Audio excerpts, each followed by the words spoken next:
这里最知名的度假胜地四面环山以及面湖，这里美丽的风景闻名世界。春末夏初的季节来到这个地方，山顶的雪还会融化，常常都是有积雪的。在这儿我们可以看得到最美丽的纽西兰城镇。很多人特别喜欢皇后镇的城市风光哦，在皇后镇的风景呢，可以说是独一无二的哦，很 relax。来到这边以雪山为背景的城市样貌，像风景画一样的不真实。我讲的是真的啊，你来到这里就知道皇后镇，感受。你看那个缆车上面呢，为何还载了脚踏车？因为这个车子呢，到了山上之后，它可以有技术脚踏车哦，那种技术脚踏车下坡车哦，跑很快哦，会从山上冲下来啊。那当然呢，这个是很多爱好技术脚踏车人会这么去做的哦，剩下的是不会啊。我们就看看人家骑脚踏车。当然上来这上面之后呢，我们现在位于海拔790公尺的 Bob's Park 鲍勃峰啊，那以特殊工法建成的包厢缆车，沿着山峦我们就走上来。上去呢，皇后镇到皇后镇山顶餐厅平台啊，看着整个皇后镇的景色啊。皇后镇在得天独厚的湖畔旁边哦，它是为维多利亚女王打造的地方为命名的。我前面有讲了，澳洲、纽西兰都是英国统领的地方，所以在他们英女王就是他们的女王啊。当然现在他们都已经独立了，但是从他们的旗帜，你都还是可以看得出他们跟英国之间，他们被英国统治过，但并没有跟英国交恶哦。而这里是当时为了维多利亚女王打造的地方为名，从最早在湖边开垦的牧场，到现今纽西兰最受欢迎的度假小镇。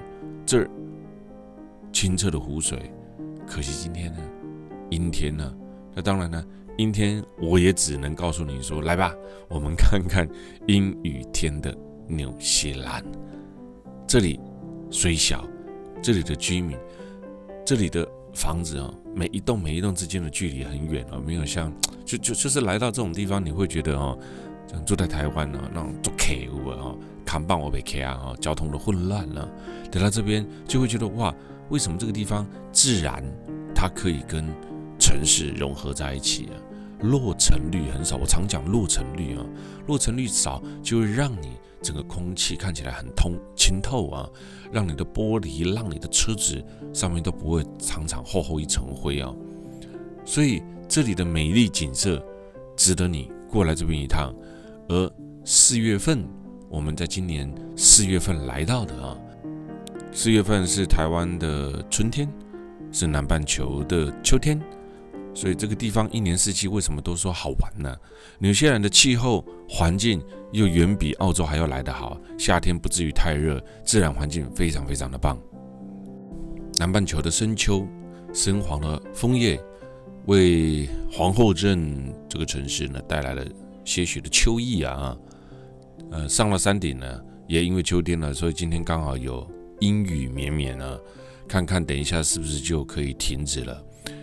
我认为，纽西兰真的是一个一年四季都很适合来的时候，尤其是南半球跟北半球的四季刚刚好相反啊，所以它多了更多的选择。怕冷的，在台湾的冬天怕冷的，你可以选择台湾冬季来到纽西兰。你看，那在台湾怕热的，你可以选择在台湾的夏季来到纽西兰，因为刚好是纽西兰的冬季啊，来到皇后镇。春秋两季更是它的重点了。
城市的人口不多，这国家的土地呢，比台湾大啊，但是呢，这个国家非常非常重视他们的自然环境。纽西兰据说将于2018到19年之间呢，针对国际游客呢，也准备要收这个国际游客税啊，因为他们认为太多的游客进来到他们的国家，他们将以收取游客税的方式呢，来去建设，甚至呢来去加强他们在于环保这一块区域的再次的这个保护哦。为何？因为游客多嘛，游客多对他们来讲就会破坏生态，所以他们呢特别的重视环境生态啊。那现在我们开始呢，就准备走向皇后镇的市区观光。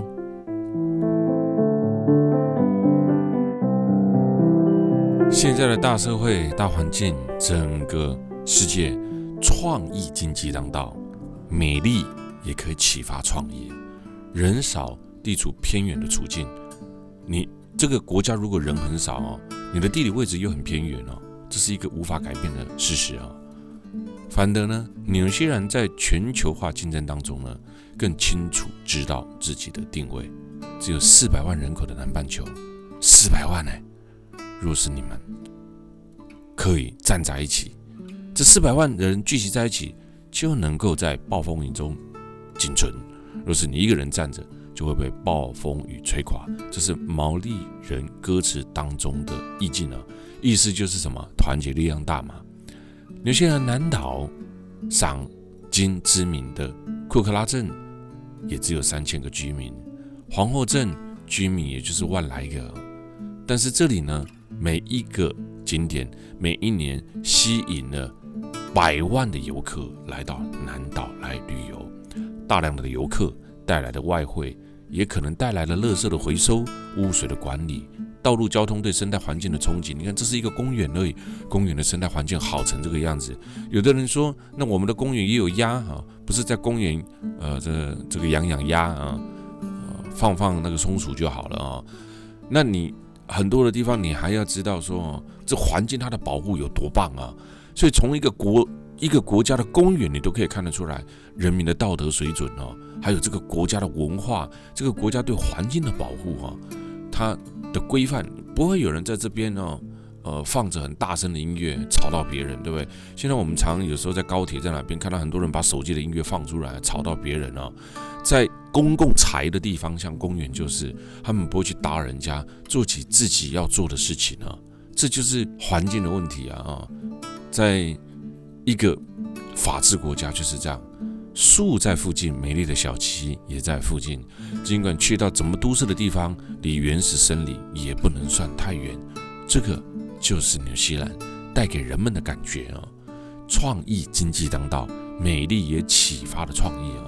你进来这里面呢，你就可以感受到，永续是他们纽西兰经济的重要发展之一哦，叫做永续。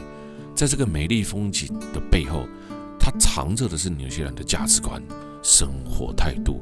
永续这2个字哦，大自然是他们的资产，怎能不珍惜？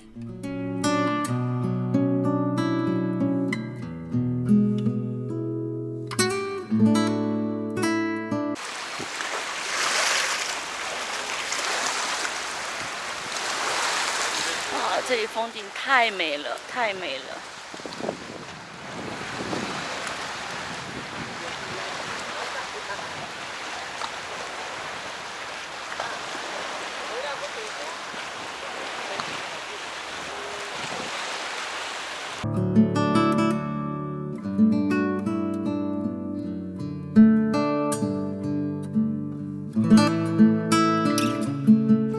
每个国家发展经济是很特别的啊，每个国家在发展经济的时候都有独特的见解、独特的看法。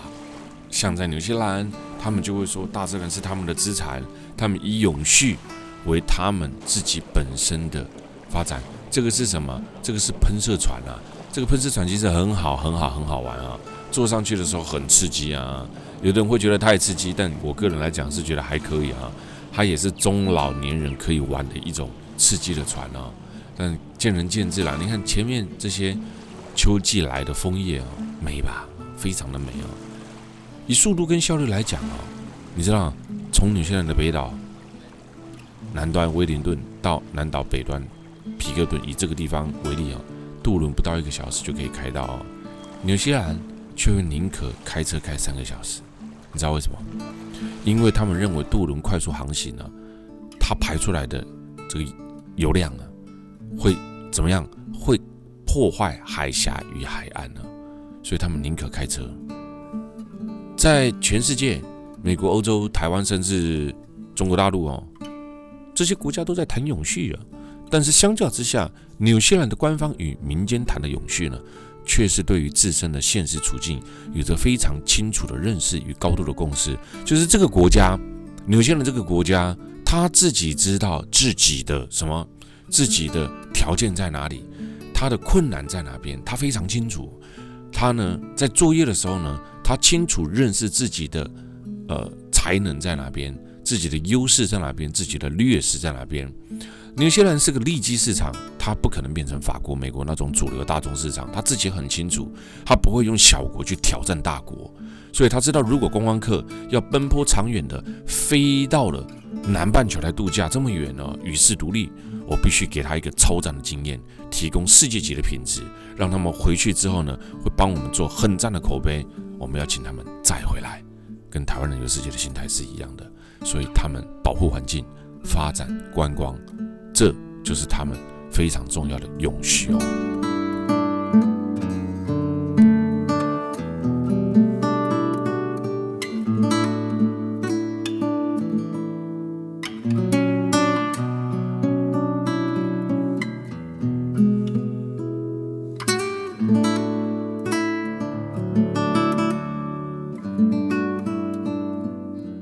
美吧，真美啊！这种黄色的枫叶树啊，很美啊。所以刚刚提到了纽西兰的观光发展呢，就像我说的一个，全台湾的旅游业那么多哦，2-3千家哦，你要便宜的，你要贵的，你要什么样式的，你要什么会写给拢有哦。何以在台湾旅游世界，它的客户回头率高达了70% 以上啊。很大的重点来自于呢，这种叫做什么 We are family 哦，大家都是一家人。相处在一起，旅游快乐为本质，快乐真的是旅游很大的一个本质哦。不是台湾人游世界在创造出来，要以价格为一个重点哦。出来旅游，认识朋友，享受当地文化以及生活，不以金钱为主要的考量之一。什么意思？就不会为了一味的便宜而改变整个大环境、大市场。我觉得这没那个必要。被秀，因为弄我让比利卡秀，再低的价格都有人杀，但是否你回去会感动呢？再来，电视的播映、电视的制作、电视的后制，如果你长期收看我们台湾人游世界，你应该是可以发现，我们台湾人游世界不断的在寻求的进步，不断的在创造美丽的回忆，给予每一个来参与的男女主角们，甚至给予每一个在看电视的观众朋友们。毕竟这种实境节目，这种外景节目，你知道吗？一天一集，一年365天，要365集，要播了5-6年以上，你看看要有多少集啊？光这个制作成本就是一个很吓人的。我们依然在皇后镇美丽的风景区内哦。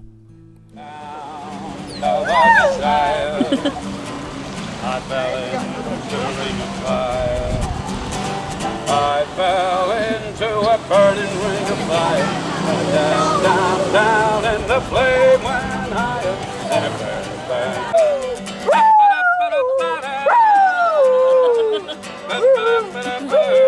又在唱歌。I fell into a burning ring of fire. Went down, down, down, and the flame went higher. And it burned, burned, burned, in a ring of fire. Went down, down, down, and the flame went higher. And it burned, burned, burned, in a ring of fire, in a ring of fire. I fell into a burning ring of fire. Went down, down, down, and the flame went higher. 哇塞，那我要勾注意啦啊，唱的真好听啊！有没有在唱什么？你知道吗？改天来哈，我们请 Monica 来翻译给你听啊。所以我们你看啊，在秋季游览皇后镇就不一样啊。在秋季，你看我们就在这个皇后镇的城市里面啊漫游哦，慢慢的走，慢慢的看啊，在城市街景这样子啊，感受一下自然生态跟城市之间的融合。纽西兰大概有20-30年了，称不上是电影工业哦，一直哦，到了几部电影，你知道吗？我们常讲的前面魔戒嘛，其实呢，末代武士、纳尼亚传奇、金刚都是来纽西兰拍摄的。30年的时间，谁来纽西兰呢？但是最后，他以魔戒展现了17项奥斯卡，来展现了纽西兰的人才，它的基础建设，在这个人口几百万的国家里面，数位动画、软体科技，你看看，国家人口非常的少，他自己也知道自己的国家人口少，所以他如何去发展高端产业，如何发展自己的纽西兰的经济，除了永续的发展，它的能源，它的什么环境保护之外，它更是永续发展，它在教育上砸了钱，它在教育上的培训，创造出纽西兰双语国家、双语城市，不管是从母语的培训也好，国际接轨也好，因为纽西兰的人知道，你将来将是跟这个全世界的人竞争，你不会单是在自己的纽西兰跟自己纽西兰这几百万人口竞争，那你当然很好生存啦。所以你将来是面对成千上万的外国子弟们，跟他们一起在社会上竞争，在世界上竞争，如何开创出国际观，也是这个国家非常重点的教育培训方式，不是单一性的，不是自己感觉性的，或者是目的性、政治性的。对纽西兰这个第一世界的国家来说，他必须找出最高价值的利基。他们不想成为不值钱、工资低廉、环境恶劣，他们不想成为政治口水战，他们要成为最优秀、最具环保意识、最繁荣的国家。这是纽西兰总理曾经在专访讲的，他要打造出完全不一样的纽西兰，让全世界都愿意来纽西兰旅游。现在我们继续前往我们大自然地理教室的纽西兰之称哦。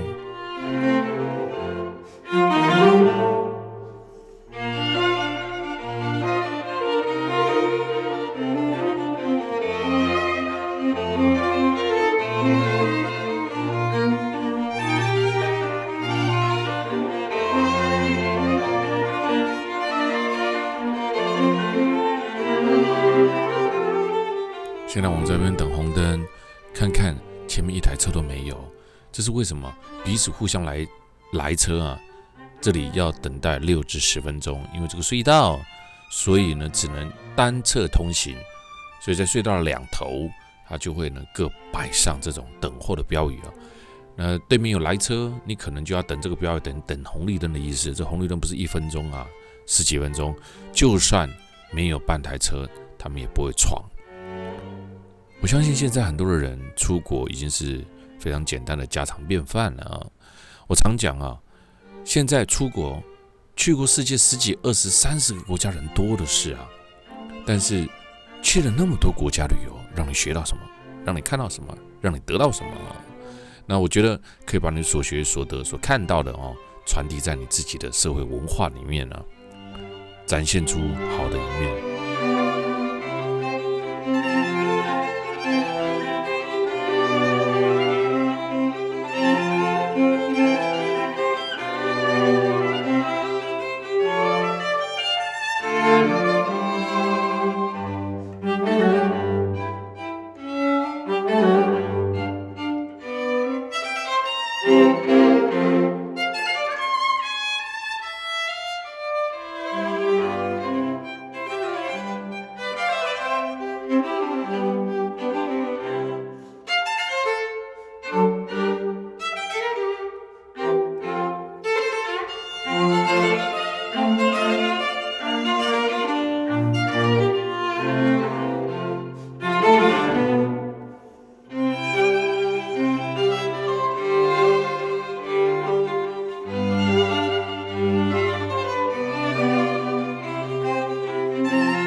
米佛峡湾，纽西兰南岛的峡湾国家公园，一处冰河的地形，在数百万年前，由于冰河的退缩后所形成的冰河切割峡谷，所以你来到纽西兰是可以看峡湾的，你了解吗？是可以看冰河的，你知道吗？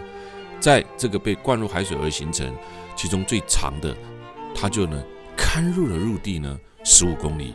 峡湾完美的保存了纽西兰的自然景观。1990年被联合国教科文组织列为了世界自然的遗产。山水壮丽的气势，世界第8大美景的美誉，纽西兰最夯的旅游景点米佛峡湾的冰河峡湾美景，跟着北欧有那么的类似，跟着北欧有那么多感觉相像的地方，这也是米佛峡湾吸引人的地方。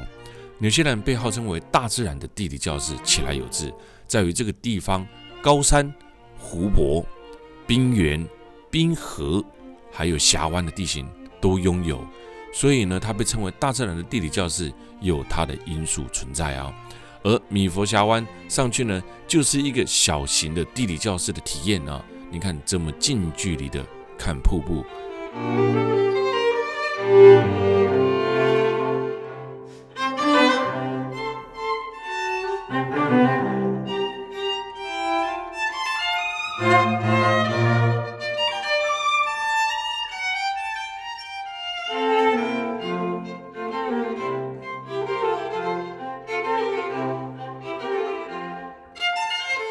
别小看纽西兰啊！纽西兰呢，除了美丽的风景之外，纽西兰其实消费不便宜啊，很贵啊，真的。米佛德峡湾或者是米佛峡湾都可以啊，世界遗产名录啊。它在毛利语当中的意思呢，毛利语称为米佛峡湾的原意呢，叫做是什么？第一只野生的画眉鸟。来到这峡湾当中，还可以看得到海豚、峡湾企鹅、海豹的水中生物。当然要够 lucky 了啊，你就可以看得到啊。基本上呢，海豹会比较容易看得到啊，海豚也是啊，在海豹夹上面都会有海豹聚集在那边啊。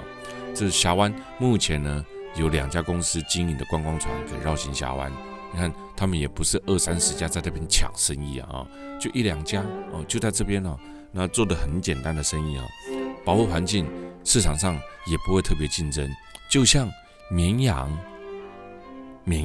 是纽西兰最主要的产物，对吧？这个大家都知道。但你知道吗？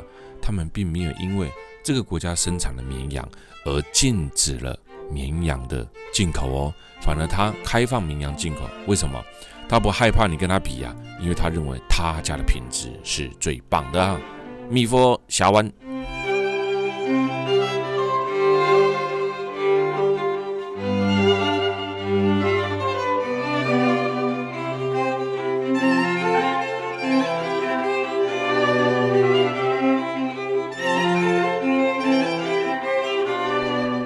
我们来到最宁静、自然、原始风光的米佛峡湾。纽西兰全境都属于温带的海洋性气候，温和又湿润。纽西兰有绿色岛屿之称，全年度都吹着西风。那以牧牛为主，也以牧羊为主啊。